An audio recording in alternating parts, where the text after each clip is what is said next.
mas lalo pang tumitibay ang ugnayan ng TV5 at ABS-CBN matapos kumpirmahin na bukod sa pagbabalik ng seryeng Sigabo sa Kapatid Network, mapapanood na rin ng mga platform ng ABS-CBN ang programang Face to Face with Ate Coring na pinangungunahan ng batikang broadcaster na si Corina Sanchez Rojas. Ayon sa inilabas na impormasyon, magsisimulang umere ang Sigabo sa TV5 ngayong June 22, habang ang Face to Face with Ate Coring naman ay mapapanood na rin sa iba't ibang platform ng ABS-CBN simula June 29.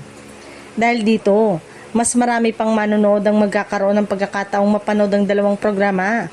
Malaking hakbang ito sa patuloy na kolaborasyon ng dalawang higanting media network. Sa halip na magtunggali, pinili ng TV5 at ABS-CBN na magsanib puwersa upang makapaghatid ng mas maraming dekalidad na programa para sa mga Pilipino saan mang panig ng bansa. Marami ang natuwa sa naturang balita dahil ipinapakita nito na mas lumalawak ang oportunidad para sa mga palabas na maabot ang mas malaking audience.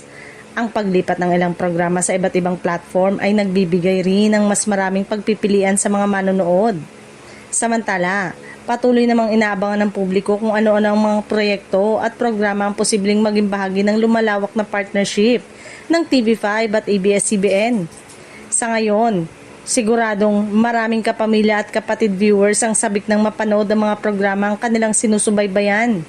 Sa patuloy na pagbabago ng media landscape sa bansa, malinaw na ang pagtutulungan ng TV5 at ABS-CBN ay nakatuon sa isang layunin, ang makapaghatid ng makabuluhang nakakaaliw at kapaki-pakinabang na content para sa mas maraming Pilipino.